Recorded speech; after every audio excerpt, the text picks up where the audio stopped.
This episode of Talk Nerdy is brought to you by Murder Book, a new true crime podcast hosted by best-selling author Michael Connelly, available on Apple Podcasts or wherever you listen. And also be sure to check out Dark Sacred Night, Michael Connelly's latest #1 bestseller, featuring detectives Harry Bosch and Renee Ballard.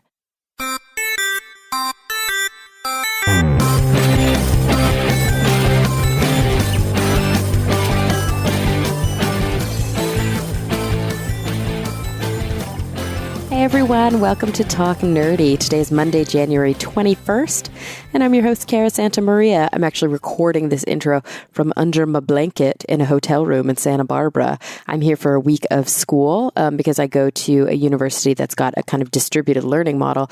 I do a lot of my work online, a lot of my work direct with patients, and I periodically go to these week-long intensive sessions that require a bit of travel, a bit of get up and go away from home.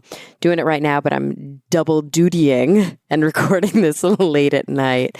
Guys, I've said it before. I'm going to say it every show. Talk Nerdy is and will always be 100% free to download. And that's really because of the model that I've set up here from the beginning. And as we've grown, about half of the income from Talk Nerdy comes from ad sales, and the other half comes from my Patreon account. So Patreon is a really cool program. Just go to patreon.com/talknerdy and see how you can pledge your support. You know, $5, $10, even $1, all the way up to however much you'd like per episode helps to keep this thing going. And it's really cool because I know that it's being funded directly by the people who listen. There's forums for you to give suggestions, give feedback, let me know what you think. I absolutely love it. Speaking of ad revenue, you guys know that the model is that the more downloads we get, the higher the ad revenue, because it's based on actual download counts. And so that's why probably the most important thing you can do for a podcast that's either just starting out or one that's been around for a while like mine and maybe isn't at the top of the charts anymore, is to just listen, to share it with friends and family, to let people know about it and kind of keep that train going, because I don't want to stop doing this. Do you want me to stop doing this? No, I didn't think so. All right, guys. But speaking of Patreon, I do want to thank the top supporters this week, and they include, let's see who we got here, Rob Schreck, Pedro M. Rosario Barbosa, Phil T-Bear, The Zombie Drummer, David J. E. Smith, Jeffrey Perez, Charles Payet, Jafe, Gabriel Felipe Hormio Gonzalez, Brian Holden, and Jeffrey Sewell. Thank you guys once again from the bottom of my heart. All right, this week I've got an interesting episode for you. It's a bit different. I'm welcoming to the show this week Shawn Sheehy, and he's a visual artist who really in many ways is an engineer, because his medium is pop-up books. It's beautiful paper craft. And in making these incredible pop-up books, he's also able to tell stories that have a strong scientific, ecological, and naturalistic bent. So we are going to be talking today about his newest book, Beyond the Sixth Extinction, a post-apocalyptic pop-up. It's stunning. It's fascinating. There's just so much to unpack. So, guys, without any further ado, here he is, Shawn Sheehy. Well, Shawn, thank you so much for joining me today. So delighted to be here. Yeah. I am excited because this is probably your book. It's probably the most beautiful book I've ever had sitting in front of me. That's kind. First of all, did you know that I love pop-up books? I didn't, but... But also, who doesn't love pop-up books? Who doesn't love pop-up books? Exactly. I know. My boyfriend for Christmas a couple years ago, maybe just last year, gave me this stunning dinosaur pop-up book that has all these amazing, like multiple dinosaurs on each page. And there's definitely a similar vibe when your book, Beyond the Sixth Extinction, a post-apocalyptic pop-up, first landed on my desk. I remember thinking like, oh my gosh, this has everything I love. It has really, really beautiful art. It has intense pop-ups. Like they're really kind of detailed and interesting, and they're very large scale. This is a huge book, but also, yeah, huge book. it's science and it's a little sci-fi, but the sci-fi is all informed by science, and it's like super dark and creepy, which is so up my alley. Right. So thank you for that. Thank you for basically making this book just for me. You're welcome. Yeah. Yeah, you totally did that, right? I totally did that. Okay, so I want to, before we dive too heavily into Beyond the Sixth Extinction, because there's a whole backstory, and I love this. I want to get really into it. Yeah. First, I want to talk about like you as a creator of pop-up books. Like, what a thing. You make pop-up books? Okay. Did you start off as an artist? I've been a book lover for sure, forever.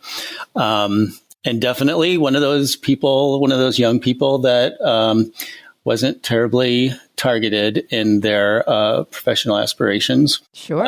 So, I went and as a undergrad studied education and got a teaching certificate. Okay. And saw very quickly that introversion was not a good context for teaching. Though I still teach a lot, strangely, and I love that. Oh, good. So it's like very therapeutic for you. Yeah.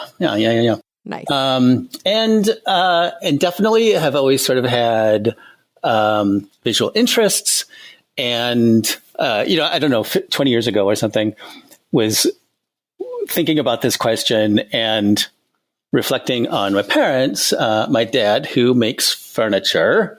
Avocationally, and my mom, who during much of my childhood made clothes avocationally. Cool. So here's two people who are building dimensional things with patterns here at home. And, now here I am, making dimensional things with patterns, essentially. And, seeing how some of that kind of thinking and that kind of influence fed into that. But ultimately, I just, I'm a tinkerer for sure.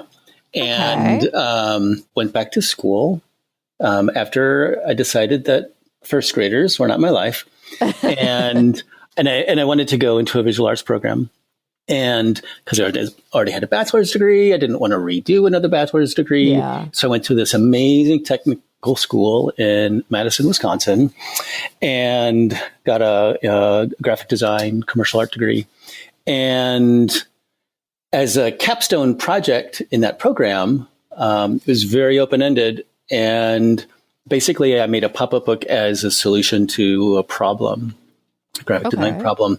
And it was, very rudimentary. I had no training. I had no idea what I was doing. I was just playing. But it was very satisfying, and it was super well received. Got a lot of nice things said to me about it. And because I was starting to show a little bit of this interest in this direction, I had a friend who said, "Hey, you like pop-up books? Maybe you should check out this place that's not very far from you," which at the time was the Center for Book and Paper Arts at Columbia College in Chicago. Mm-hmm. And so I visited there and was aggressively recruited. Nice. Second I walked in the door. And basically that pop-up book that I made as a graphic design student kind of turned into this scholarship that funded my graduate degree. Amazing. Because they said, we really like this and we want to support you. So we're going to pay for you to go to graduate school. That's so and cool. I said, I will do that. Thank you. Yes. Nice. Free education. I will take it. That is a rarity in American society nowadays. Yeah. But, and curiously, it was a fairly traditional program in the way that I'm going to go off into the book and paper arts weeds for a moment. Okay. I'm ready.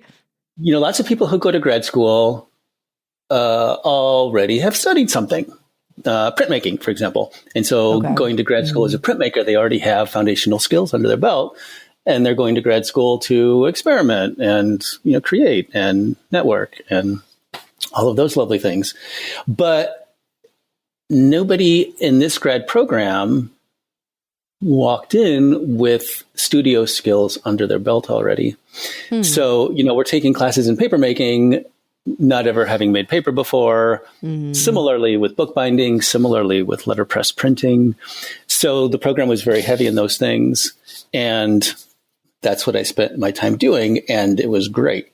But ultimately, I only made one pop-up book during that program, and it was basically revisiting the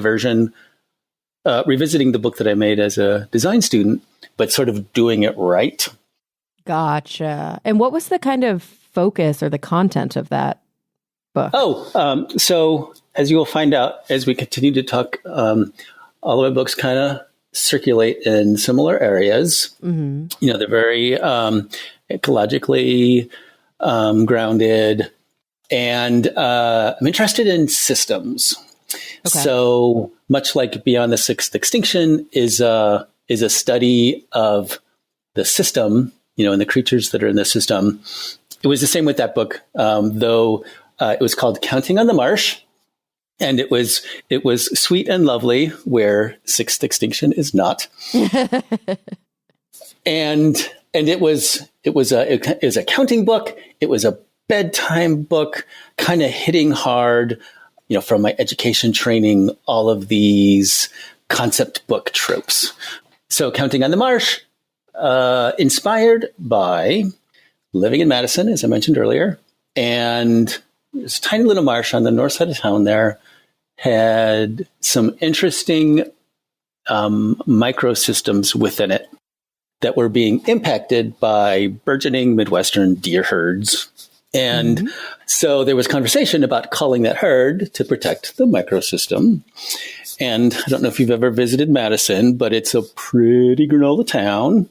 Okay. So, there was lots of, we have to cull the deer to save the ferns, and lots of, we can't cull the deer because we love Bambi. Yeah. That kind of thing. Yeah. And, it's an interesting conflict. It's an interesting conversation. So, Absolutely. The book is basically considering that conversation and looking at inhabitants of that marsh ecosystem, and interrelationships, and basically, here's what lives here, here's what we value, all the way down to mosquitoes. They're a natural part of the system.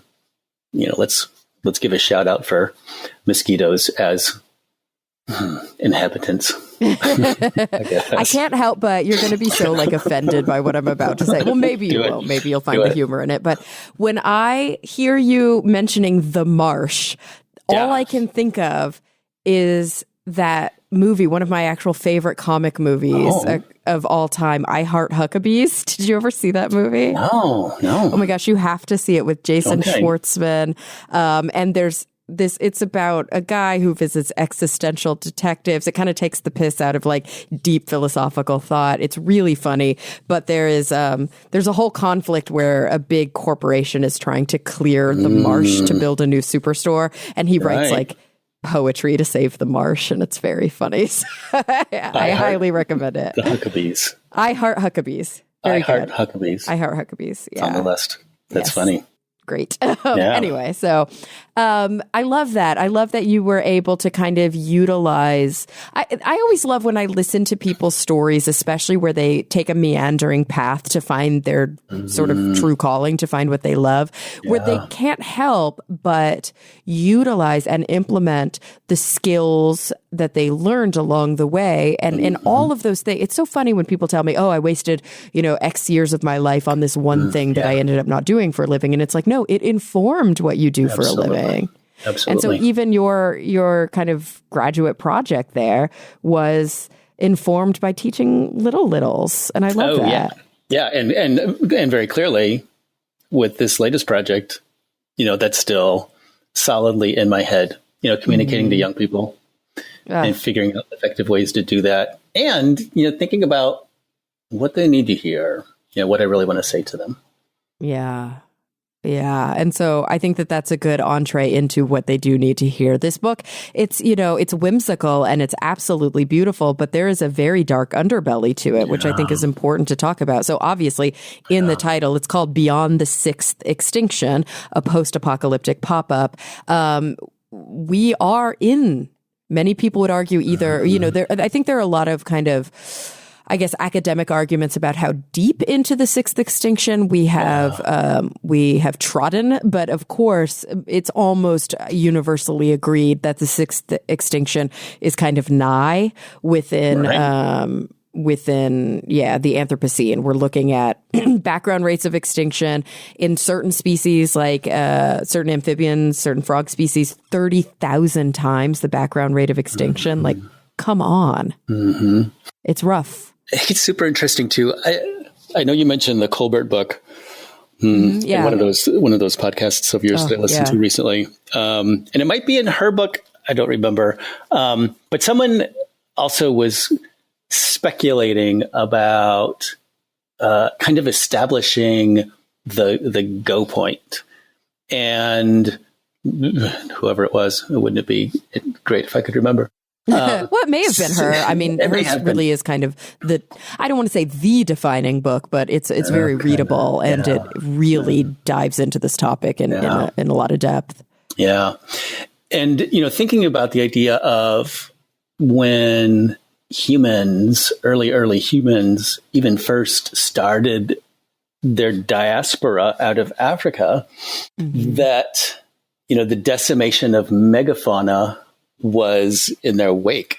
Yeah. We lost the saber-toothed tigers and the woolly mammoths and the giant sloths, all very, very quickly. And that was when our population was much smaller. Yeah, and we were already that destructive. So the idea even of thinking of it being a modern human problem, is called to task a little bit. It's just human. It's just human. Absolutely. And of course, even the term modern is so dependent upon the scale with which we view the universe, because the humans are a modern problem in many respects. We're only, 200 plus thousand years old, if we're specifically talking Homo sapiens. But of course, human ancestors go back millions of years, tool use, all of those things. But it is true, from a geologic perspective, we are but a blip. A tiny blip. Yeah. And unfortunately, we are wreaking absolute havoc on biodiversity. There's some problems. Yeah. And that's really what this book, talks about. And we're not talking again, it depends on if we're talking in geologic time. Yes, we're talking about the near future. Mm-hmm. But your book opens up with a conversation that the year is 4847. Yeah. And so we are on the other end of the sixth extinction, the sixth great global extinction. But of course, even after the five previous extinctions that, like you mentioned, Colbert so beautifully describes in her book, and of course, evolutionary biologists have studied for basically as long as evolutionary biology has been around, everything didn't die. Certain things persisted. That's what evolution is, right? You see that certain species are more adapted to, or are more adaptable to persist even in very difficult circumstances. They have a higher fitness for those circumstances and they thrive. Oftentimes, though, those species are changed for forever because of that bottleneck. And those species are also often what we think of as being the more, insidious, the more underfoot. I don't know how to describe them, but I think of a cockroach is what I'm saying. Yeah, I'm thinking of cockroaches. Exactly. It's the irony, right? Yeah. And you have some arthropods in here. You have one that really heavily reminds me, you have a cockroach, but there's also an organism that heavily reminds me of a trilobite. Kind of this organism that I think throughout the history of animals, I guess, are trilobites. Yeah, I guess they would be animals. Yeah. We've had something that reminds us, whether geographically you call it a pill bug. We call them roly-polies growing up in the South. I have some trilobites sitting on my shelf. I'm looking at them right now. There's always been this kind of arthropod organism that takes us that sort of segmented armored form, and you have an organism just like that in the book. Scavengers that are heavily defended, find it easy to hide. Yeah. Yeah, and who are, I don't know, just, it's easy to hide, they're defended, and I guess they don't need a whole lot of nutrition. Right, or they find it easily, what they need. Yes, what there they you need. go. Yeah, there you go. Their needs are different than the complex needs of organisms that are maybe a bit higher up on the food chain. But actually, I just realized before we get too deep into the content of the book that you had a partner in producing this book, Jordi Solano. Yeah. So that was the illustrator for the book. Right. Okay, so you didn't illustrate, but you did the paper crafting and the writing. That is correct. Gotcha. So how does that partnership work? Is it just a whole lot of back and forths? For sure, though, curiously enough, in the context of, modern publishing, I have never spoken directly with Jordi, because, that's often how they work. What? Wait, didn't JR say the same thing a couple weeks ago on the show? Did, that exactly. He had never actually met his illustrator? Though he, the difference, he worked directly with her. That's true. He spoke to her at least, whether it be via email or the phone. Yeah. With Candlewick and, a very competent, very talented art director, Chris Paul, they included me in the search. I helped to make a decision as to which illustrator we selected. But once we did, she drew a really hard boundary and she said, I want to manage all of this decision making. So we're going to include you in all of this, but I'm going to talk to Jordi. Yeah. So, so it's totally understandable. It's totally understandable. And like with JR, Jordi is Spanish, and English is not his first language. So there were moments where it felt like there were, maybe some communication blips, but sure, for the most part, lost in translation. Yeah. But he's super talented, clearly. And, oh my gosh. Absolutely. And, it was really lovely. It was really lovely. And I can only imagine that, you had an idea, you have to have, as a person, as a creative person who works with paper art, who wrote this book, you had an idea of what you expected it to be. And I can only imagine that having such a talented illustrator brought things to the table that took you by surprise and maybe changed your vision for the better. Yeah, absolutely. It was, in the idea of world building where... I have a vision, but, it's interesting, especially given the fact that this is the second time I made this book, because, it existed originally as an artist book that I produced in 2007. And, as an artist book, it was just me, and I did not have any editors involved, and there were no fact checkers involved, and there was no need to consider market impact, things like that. So in moving on to this version, that would be a popular product, popularly accessed product, and published by a contemporary publisher, they were very interested in, filling in the gaps, basically filling in some of the gaps. Okay. And absolutely one of the things that he was able to bring to it was, here's some of the, the bare bones of this idea. How would you like to, kind of bring that fully in? And, that very first spread, the roach is a great example, because I, of course, am also working under the constraints of, the engineering. Yeah, and financial constraints, because this book can't cost $1,000. Nobody will buy it. Yeah. And he, is virtually under no constraints visually. Mm-hmm. So it was terrific to see then how he took what he saw as a pop-up and then made it into, an illustration with a lot more visual detail to it.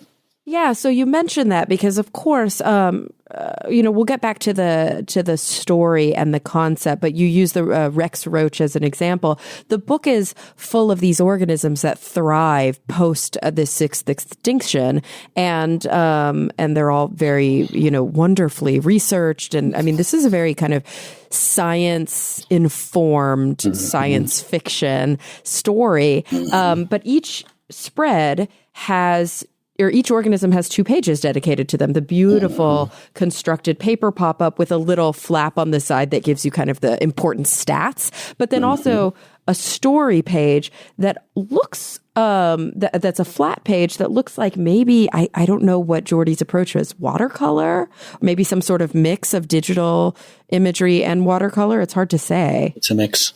It's a mix. Yeah. So definitely it's cool because it has a fine art approach to it, but that also looks quite modern and digital with this very 28 days later. Actually, I would love to reference for me, it's one of my favorite sci-fi movies about it's the apartheid South Africa film with the prawns. You know what I'm talking about. Everybody listening is screaming it out right now. Apartheid I'm Googling. Apartheid South Africa. And it's at Weta Studios film. It is, what is the movie called? District 9.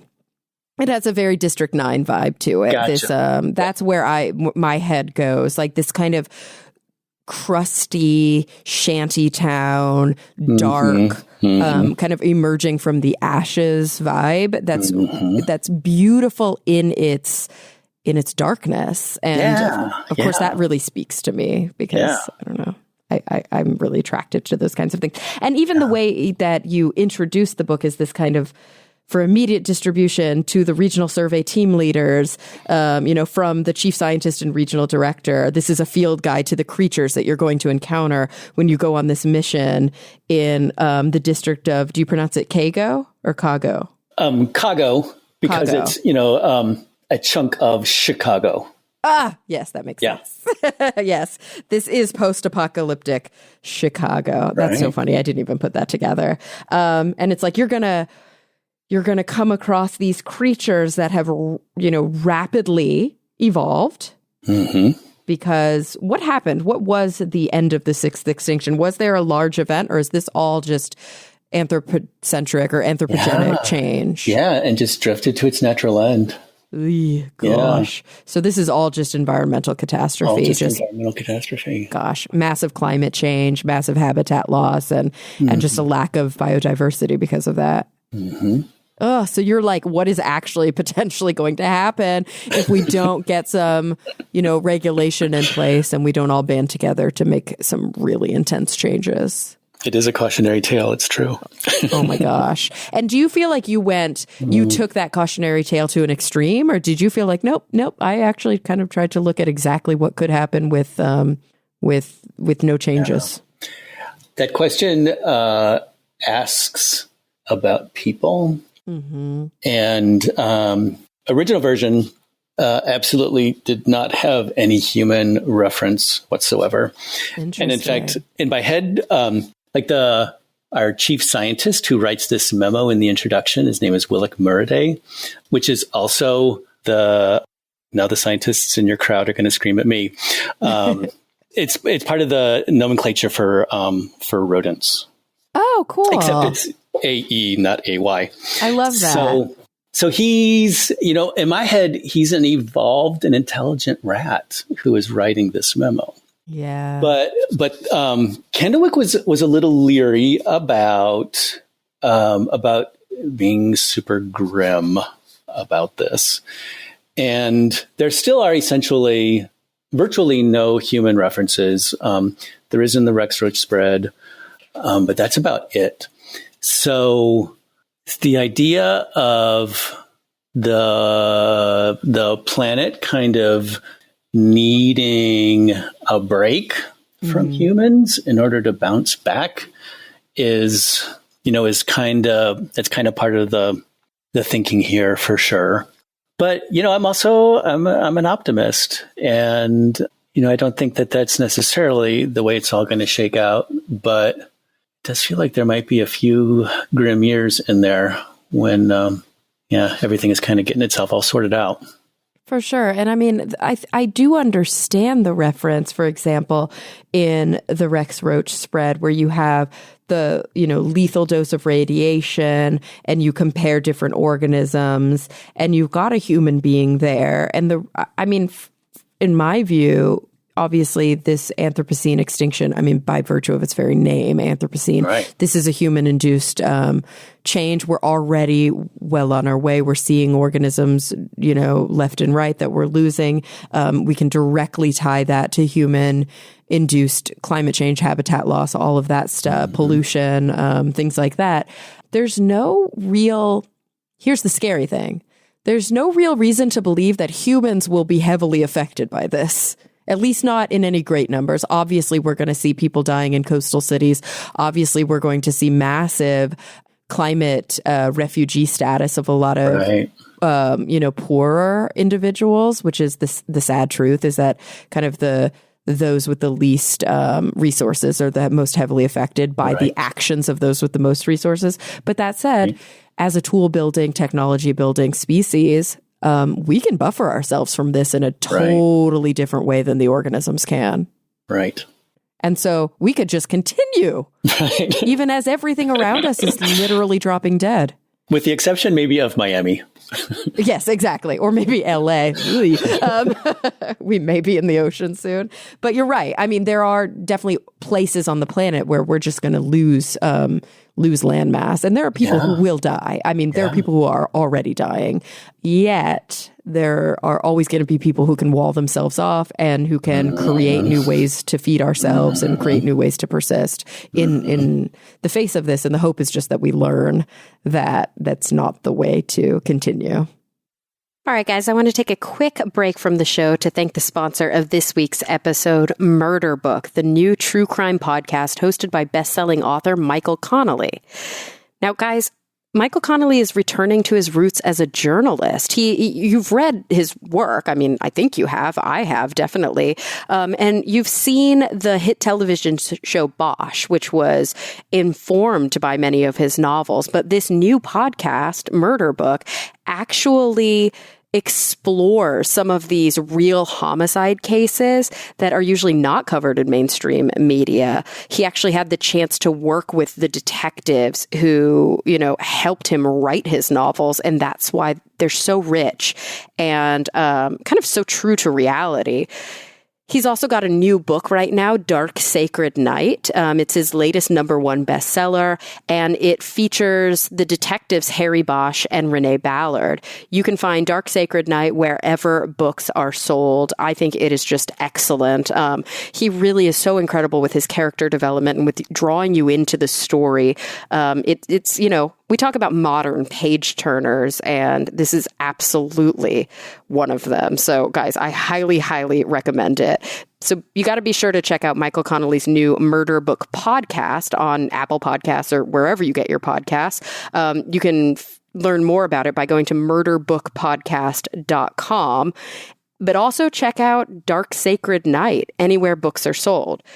Again, guys, go visit murderbookpodcast.com to learn more. I'm also pleased to be working with a new sponsor on this week's episode, Twillery. And yeah, we're talking about shirts, people. Shirts. Twillery shirts are comfortable, easy to care for, they look great, and they fit perfectly. And how about this? They're super easy to buy. That's the whole point here. They make these really cool shirts called performance shirts. They're dress shirts, button-down shirts, but they breathe and they don't sweat. Who would have thunk it? Most performance shirts are like polyester and they feel kind of itchy and plasticky, but Twillery's are mostly cotton. They feel really nice to the touch and they're super comfy. There's no scratchy tags and they're wrinkle-free. What? They also are super affordable, you guys. $55 for a shirt that competitors would sell for over $100 when you buy in bulk. The more you buy, the more you save. You're going to need more than one shirt anyway, right? You also get free shipping and free returns in the US. You get these free brush nickel collar stays with every shirt, which is super cool. They make your collar look super sharp and they're tailored, they're slimming, they fit really well. You can wear them tucked or untucked, however you prefer. So guys, right now, you, the Talk Nerdy listeners, can get $25 off of your first shirt order by going to twillery.com/nerdy and entering the promo code nerdy at checkout. Remember, that's twillery.com/nerdy and enter the promo code nerdy. All right, guys, let's get back to the show. It's also quite possible. I mean, I agree with everything you say, but that, and this kind of goes back to my interest in systems, is the idea that self-absorbed humans could, say, oh yeah, we don't need Miami. So, we'll move to Chicago because Chicago, climate-wise is now the new Miami, and isn't it comfortable and great and above the high water mark? But the idea that, losing something from a system, even though it may not seem like it's super important, can have some impact. And that as systems fall apart and we lose more and more links to, any regional ecosystem, that, we're discovering, all of a sudden we can't get our crops pollinated because those creatures are gone, things like that. And all of a sudden we have giant man-eating cockroaches that we have to encounter. They're not man-eating. But they are big, right? They're big. Yeah. So let's talk about some of these organisms that you really dreamed up, but you didn't dream up from scratch. They're really informed by what would be kind of fantastically expected in this fantastic scenario, which maybe is not so fantastic. No. And you really do start with Rex Roach. Do you start with Rex Roach because it's like, the cockroaches will inherit the earth? That's where everybody goes to first. Yeah, it's funny. The original, the sequence was entirely based on degree of evolution. So the ones that were least evolved went first? Okay. Yeah. And Kennewick just went with it because there was no need not to, I suppose. But the choices were obviously pretty deeply research based, and I had read again, who knows where, someone was talking about, it might have been a Michael Pollan book about how the way we eat reflects intelligence, and that if you're a cow standing in a field and you're eating grass, you don't need to think. You just drop your head and chew. But if you're an omnivore, you need to be pretty selective and pretty careful because, anything is up for grabs. But you could kill yourself if you put the wrong thing in your mouth. True. So you need to be a little more thoughtful about that. So one of the criteria for virtually all the creatures in the book is omnivory, for one. Sure, that's quite adaptive. Highly adaptable, absolutely. And definitely creatures that are highly adapted to living in a human-made environment. Yeah, to living in a city with a lot of concrete, with a lot of garbage, with a lot of nuclear waste, things that we don't often think of as being fuel for organisms. Right. Or even habitable. Yeah, exactly. Yeah. Without some sort of we have domicile, some sort of buffer. We know how to cook our food. We know how to test our food for toxins. We know, we couldn't just go out on the street and, persist without a lot of technology. Right. And so Rex Roach, for example, although you say that he is, I guess, compared to the other organisms, sort of the most conserved, is that a good way to put it? The most like the roaches that we know and don't love today. He's got some changes. I mean, he's a big guy. He's a large friend. Big, and that was all right. My brain's going in two places at once. Nod again to Candlewick, who took a book that was much smaller, a little smaller, and said, we want this book to be, as big as we can make it. And we'd like for any creature within it to be life-size to your world if we can. Love it. Is he life-sized? Pretty close. Nice. Yeah, pretty close. So just a tiny bit smaller than he would be in life. A bit smaller. So in terms of publishers' aesthetics, they love the idea of things getting big just because that heightens impact. Oh, yeah.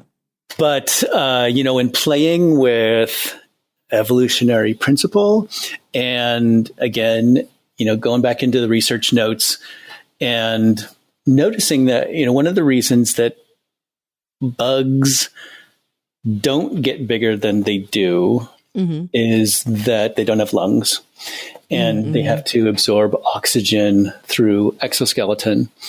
And if there's too much surface area to volume, it doesn't support the organism. Gotcha.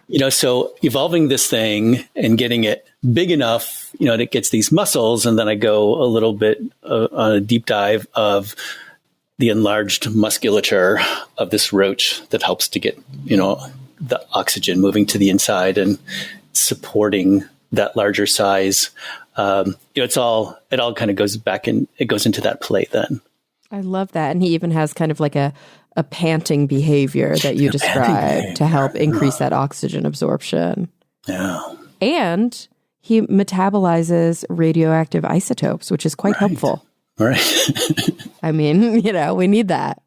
Some remediation there. Yeah, which maybe is a good segue into that whole remediatory function that all of the creatures in this book play.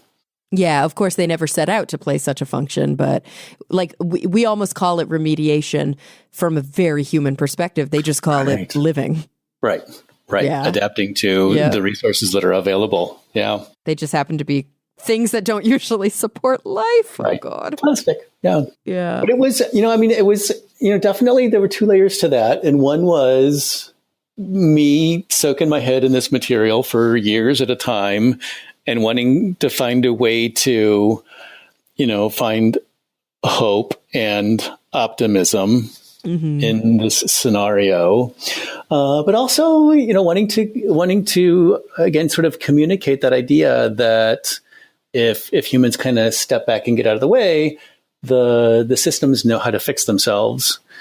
And different creatures will step up and take on these different forms and help to convert technological waste back into biological nutrient and kind of repair the system. Yes, or as Ian Malcolm says so eloquently in Jurassic Park, life will find a way. Life will find a way, right. It's true, though. I mean, it's like, that's why it's such a trope, because it is so true. Like, we often talk about the fact that we are making the planet uninhabitable and unsustainable. But the truth is we're making the planet uninhabitable and unsustainable for ourselves and other megafauna. Yeah. Which is the sad truth is the most charismatic creatures are the ones that are really, really losing out. But ultimately there will be organisms that persist and they will evolve to thrive in these kinds of situations. Like your clam fungus. They're quite lovely. And they like methane. They like methane. Yeah. It also was, go back into technical aspects. Clam fungus was one of the most challenging to engineer. Okay. And part of that is because the structures close. Yeah, they almost while the folio opens. Yeah. It's almost backward from kind of backwards. Yeah, but I love it because you can open and close. I'm doing it right now, and they almost are. They're feeding, they're flapping their fungal wings, as it were, and protecting themselves because they don't like the light. So when you open the page and the light shines on them, then they close up. And they're like, no, thank you, we're vampiric. Yeah. That's really cool. And they live for a long time and are these kind of slow but steady organisms. I love that it's a fungus that kind of had that, what do you call it? That kind of convergent evolution to look and act kind of like a clam, but they're not clams. It was kind of a overriding creative principle throughout the book in terms of finding the creatures that were going to survive, deciding which creatures I was going to talk about in this book, and then trying to think of interesting ways to evolve them forward. How their shapes are going to change, how their functions were going to change. And frequently it was just basically the mashup approach. For example, PD bug that is the sow bug, potato bug, roly-poly. Potato bug, that's the other one. I left that out. That you take this creature and then you put a long proboscis on it, like an elephant or like an anteater, and then find a way that could be useful. But the mashup is where the interesting morphing happens. And with the row trap, which of course is the last creature, and referencing earlier part of conversation, the one therefore that is evolved the furthest away from its 21st century version. I was thinking about Stephen Jay Gould has a book about the Burgess Shale. And here's where science people are again possibly going to be shaking their heads. But, no, they're pumping their fists. They're excited, and they're going to write you some correcting email. Oh, it's story of my life. So don't you worry about that. Right. Not because of my guest, because of me. So he's looking at the fossils that they found in the Burgess Shale, and it was a very unusual die-off. I think there was some sort of flood mechanism that meant that there were lots of creatures that were very quickly buried under clay, under silt, and becoming clay. And so soft parts were preserved. Yeah. So the fossils are more fleshed out. And looking at how many how the body forms were so very different, and obviously they were all much smaller than what we're used to, but some really unusual forms, and a lot of them that were radial. And he makes some sort of comment about how there's no terrestrial creatures that have a radial body form. The ones that continue to exist are all in the sea. And so I thought, oh, well, that would be fun. Let's build a land animal with a radial form, and sort of invent a reason why that might happen, and and how it could be an advantage. And so then considering mice, if they want to live a life up off of the ground, and they want to inhabit a niche, which is the interior walls of these reactor towers, and if they anchor themselves in position on the vertical wall, then they're now like a barnacle or a sea anemone, anchoring themselves. And then it kind of makes sense then that they would become radial, and that their limbs would evolve up around their heads, and they would have a reversible digestive tract.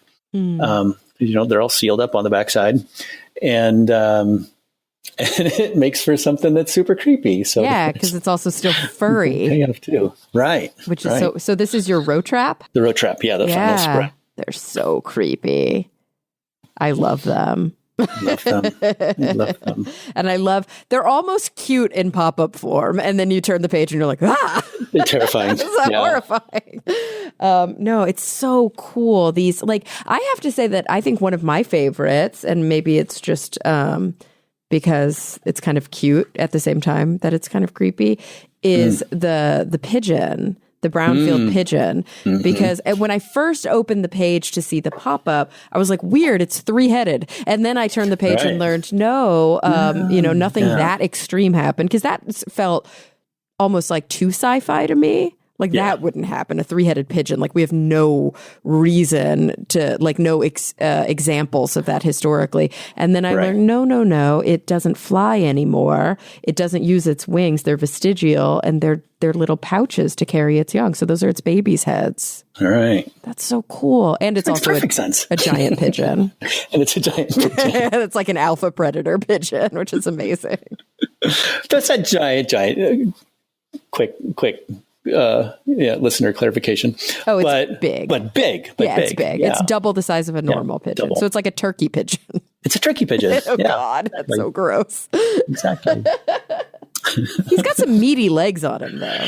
Yeah. This is funny, too, in terms, of working with Jordy. Absolutely. If you look at the pop-up version of it, very strong legs, very large feet, and Geordie pulling those in too, and just really pushing over into the direction of, everything that a pigeon is, from the thighs up. And then just those massive legs underneath it. Well, you got to support all that weight somehow. Yeah. And it's a bird that runs now. So it's got to have the legs of an ostrich or an emu, True, because it can't fly. It's got to cover much greater spaces just with its legs. Yeah.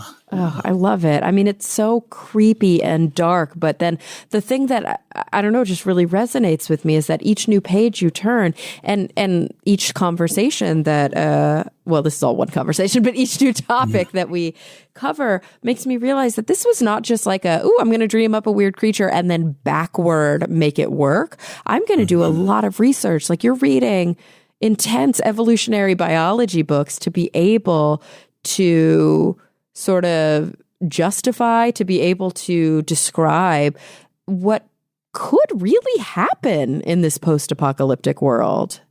Yeah, possibly. I love that. I mean, obviously, you mentioned that you were a teacher. You mentioned that you're really have always been, or since you discovered it, into the paper arts. But like, what about the biology? What about the science? How did you first, how were you first touched by that? Because it so informs your work. Yeah.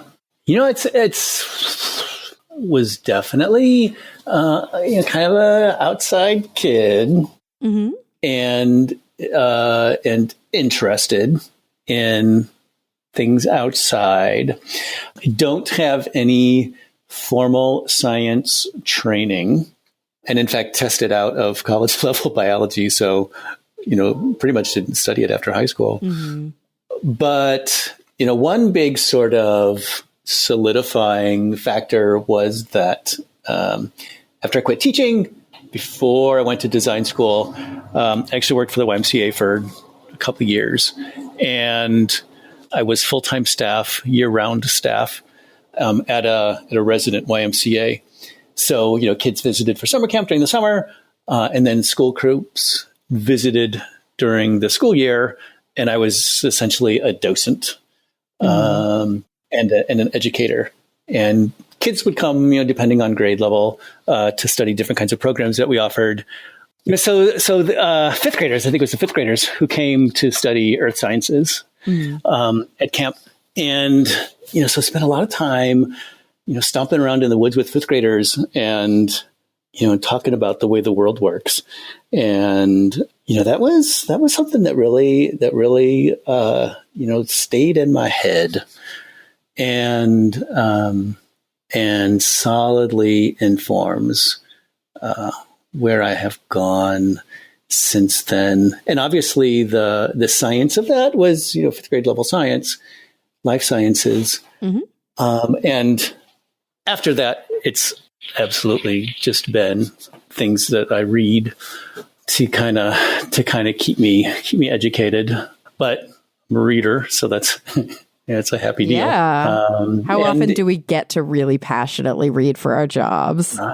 Right. And it's a lot of, just kind of asking questions during the process, and thinking, this is something I need to know, where can I go to figure that out or to find out more about it? And admittedly, too, I'm also a big fan of natural histories. And so it's one of the kinds of audiobooks that I like to listen to when I'm working. And so, it puts lots of random facts in your head all the time. I love that. Oh, I absolutely love that. It's, it's really cool to see this convergence. I think as a person who, for the last decade has worked as a science communicator by trade, a freelance science communicator, so kind of like making my own way as I go. Right. I love to see sort of multidisciplinary convergences. I love to see fields that we don't think of as traditionally science-minded fields, or just fields that don't necessarily prioritize science, because of course I think when it comes to art and art books, there's obviously a really important place for sci art, but it's usually coming from scientists who happen to be into art on the side. It's so cool to see people who are into art saying, you know, I want to learn more about science so I can inform my art from a scientific perspective. And on top of that, I have a very strong perspective on creativity. I actually am working with a professor right now in my degree program on a research project on creativity. I would say somewhat begrudgingly, because I think that creativity is very difficult to study psychologically. It's a very complicated construct, right? If we can't even define it, it's very difficult to find it. That said, I feel very strongly that creativity requires constraint. It's much more creative to, let's say in your case, dream up an entirely new world, but that world is heavily constrained by very specific information, than to just dream up a new world and it not be constrained. And we see it in early childhood development. A young child, you can give them a toy, and you can give them a fork, for example, and say, "What is this fork?" And they might say, "Oh, it's a trident of a great sea god," and that's very creative. They might also say, "It's a car," and just go vroom vroom with the fork, and you're like, "Well, that doesn't work." Like that's not a car, obviously. There's no association there. Yeah, and that's the real difference, right? The more constraint that you have, the more that you have to really work hard for that creativity to blossom. And I think that your book is such a beautiful example of that. Make things believable. Yeah, right. And also to really to have it so that, you know, maybe it's only 1% of your listenership or your viewership or your readership. I remember talking to the science advisor on the Big Bang Theory, and I remember him saying, I know that most people don't catch what I write on the whiteboards in the back, and I know that most people don't catch that one little change that I recommend making to Sheldon Cooper's dialogue, but you know, for the 0.001% that do get it, at least it's not jarring to them because nothing that's said is wildly incorrect. Right. And that's so important, I think, just for literacy in general. Like, people who read this learn about science, even if that was never your intention. And I think that's really cool. Interesting tangent there.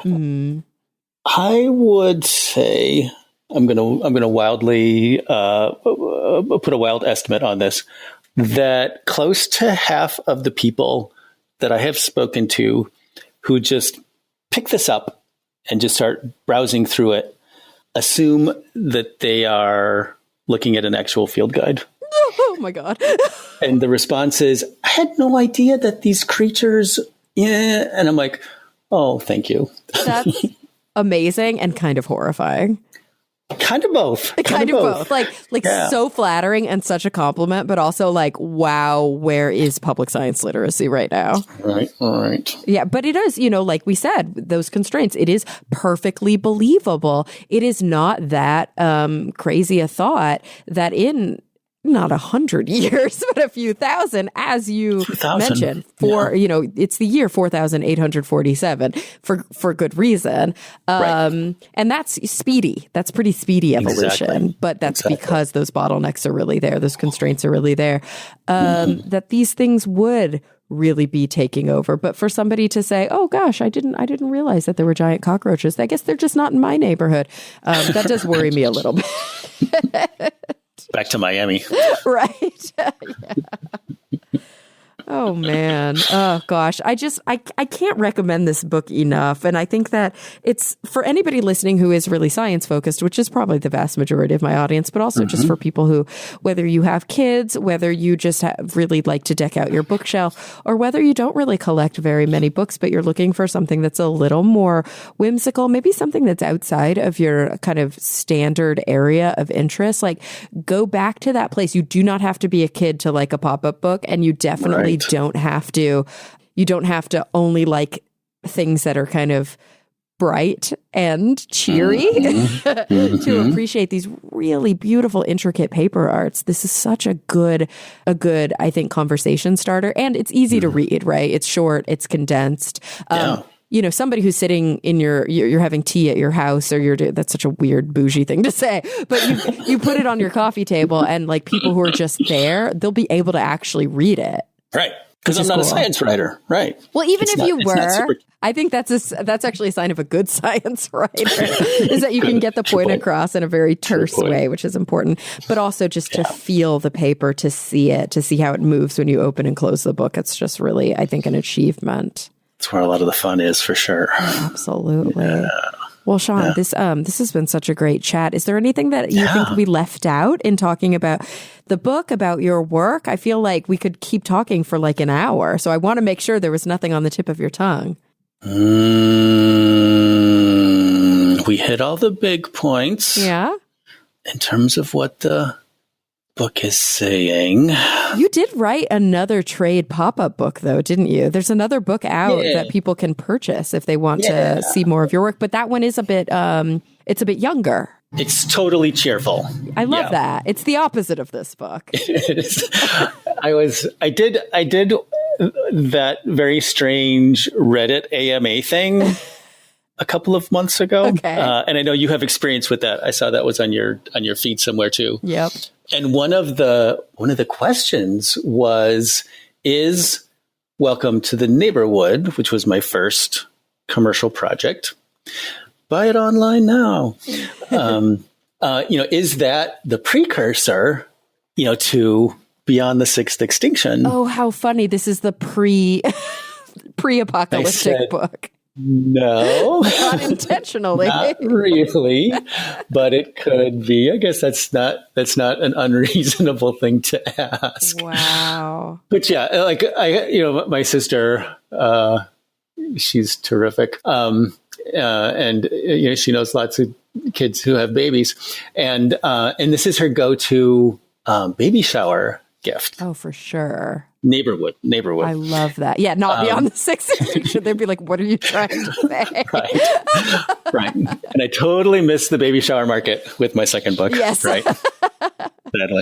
Sadly. Oh, but that's so interesting. That's true. This, the first book does, make for a perfect gift for like a young mom, a young dad, or older. Don't get me wrong. A mom or a dad who wants to read, with their child, to their child, and with their child. Because really, I mean, what better than a pop-up book to make a kid super interested in the text on the page when they see it really come to life? And it's also very sciencey.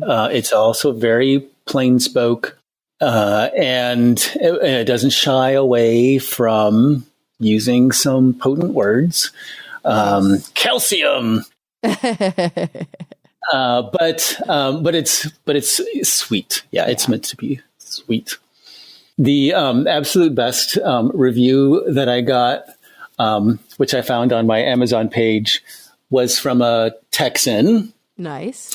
Who is 5, who is part of the Young Mensa organization. Oh my goodness. And it's tear-worthy, just in just how, sort of sweet. And, I love this book, and it's about animals, and it has a spider, so boys like it, but it has some pink, so girls can like it too. All right, hitting all the important points, my young friend. That's so cute. Oh, I'm just imagining mom or dad helping out their little 5-year-old to write this Amazon review because they just have to get it out. Right. That's so funny. I love it. Well, gosh, Shawn, we're getting close to the end here, but I would be remiss if I didn't ask you the same 2 questions that I close every episode with. It's your turn. You're in the hot seat. So I would love to know, number 1, when you think about the future, what is the thing that that keeps you up the most at night? Can't imagine that it would be informed by the ideas here in Beyond the Sixth Extinction. But then on the flip side of that, to end on a more positive note, what are you genuinely kind of hopeful and optimistic for? What keeps me up the most at night? Yeah, like what are you actually legitimately concerned about? I, as terrible and trite as this response will be, it's also pretty honest, I guess. Current state of politics. But flip side and optimism, and go for a deep tangent to illustrate just the sort of continuing evidence of despite the fact that we're kind of having an interesting little blip right now, the overall arc of politics is fairly progressive. Mm-hmm. Amy Stewart, who is one of my natural history providers that I enjoy a lot. She did a Wicked Plants book, Toxic Plants, and she's got a Weeds book, and she's got an Earthworms book. Mm-hmm. She's also come out with a fiction series about Constance Cupp, who is one of America's first detectives, assistant deputies in New Jersey, turn of the 20th century. So interesting, story about a woman who is trying to have a job and not be married and support herself and her sisters. In a world where men look at her and see her, don't see her, or think, oh, pretty little thing, go home and send your husband, because that's who I really want to talk to. Mm. So, to think, 100 years ago, that's where we were politically, compared to now. It's like, okay, things are getting better.